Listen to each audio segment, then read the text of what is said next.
कहानी श्याम का अधूरा परिवार। गांव के एक साधारण परिवार में रहने वाला श्याम एक मेहनती, ईमानदार और शांत स्वभाव का व्यक्ति था। उसकी जिंदगी की सारी खुशियां उसकी पत्नी और दो बच्चों बाबलू और उसकी छोटी बहन राधा के इर्द गिर्द घूमती थी। लेकिन नियति ने ऐसा वार किया कि उसकी पत्नी अचानक बीमार होकर चल बसी। श्याम के जीवन का सारा उजाला एक पल में बुझ गया। दो छोटे बच्चों की मासूम आंखों में जो डर और खालीपन था, उसे देखकर श्याम का दिल हर दिन टूटता। वह खुद को संभालते हुए भी बच्चों के लिए हिम्मत बनाए रखता। पर गांव शादी कर लो, कोई सहारा बन जाएगी। श्याम मना करता रहा, पर समाज और परिवार के दबाव के आगे उसे झुकना पड़ा। दूसरी शादी से पहले उसने लड़की और उसके घर वालों से साफ कहा, मेरे दो बच्चे हैं, इन्हें तुम्हारे बच्चों की तरह पालना होगा। अगर यह तुम्हें मंजूर नहीं तो मैं यह रिश्ता नहीं कर सकता। लड़की, जिसका नाम सविता था, ने मुस्कुराते हुए हामी भर दी।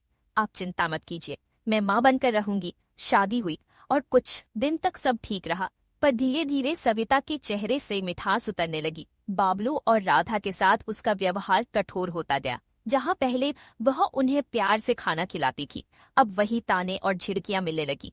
श्याम सब कुछ महसूस करता था, पर हर बार खुद को समझा देता, शायद वक्त के साथ सब ठीक हो जाएगा। लेकिन वक्त ने उल्टा करवट ली। सविता को जब अपना एक बच्चा हुआ, उसके बाद उसका व्यवहार और ज्यादा बदल गया। अब उसे लगता कि उसके अपने बच्चे का हक ही सबसे ऊपर है, बाकी दोनों तो बोझ हैं। राधा के कपड़े फट जाएं तो नए न दिए जाते, बाबलों को भूखा छोड़ दिया जाता, और शाम जो रोजी रोटी के लिए मुंबई में मजदूरी करता था, जब महीने में एक बार घर आता तो बच्चे कुछ भी नहीं कहते, सिर्फ अपनी आंखों से दर्द बयां करते। एक रात जब शाम मुंबई वापस गया था तो सविता का गुस्सा हद पार कर गया। मामूली बात पर उसने दोनों बच्चों को मारा, गालियां दी और घर से निकाल दिया। डर और आंसुओं से भीगे वो दोनों भाई बहन अंधेरे में भागते चले गए। वे एक बड़े शहर पहुंचे। भूख, डर और अकेलापन उनका साथी था। कई दिन सड़क पर गुजारे, मंदिरों में सोए, पर किस्मत को शायद कुछ और मंजूर था।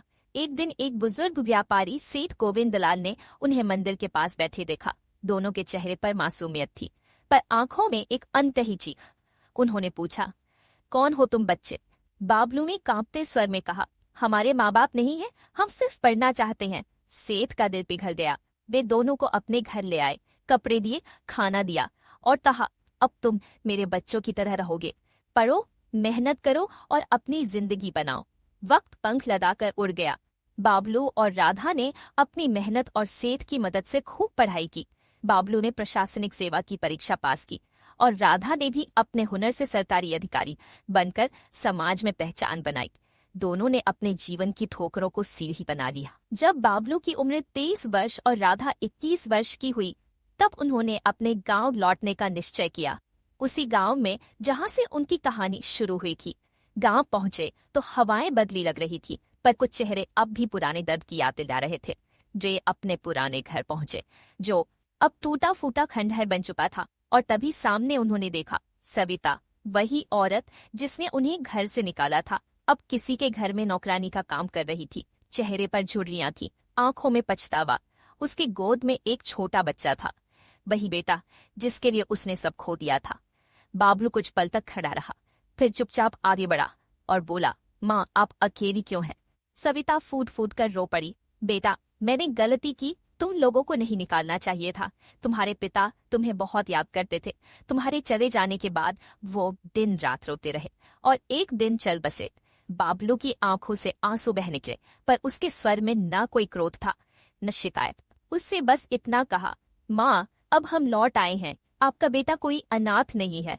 उस दिन गांव में देखा कि सच्चा बेटा वह नहीं होता जो सिर्फ खून का रिश्ता निभाए, बल्कि वह होता है जो क्षमा का अर्थ समझे। श्याम भले ही अब इस दुनिया में नहीं था, पर उसके बच्चों ने साबित कर दिया कि उसके संस्कार आज भी जिंदा हैं। और उस दिन गांव के मंदिर की घंटी ऐसे बजी जैसे किसी अधूरी कहानी का अंत नहीं, बल्कि एक नई शुरुआत हो गई हो। दोस्तों, यदि यह कहानी आप लोगों को पसंद आया हो तो सब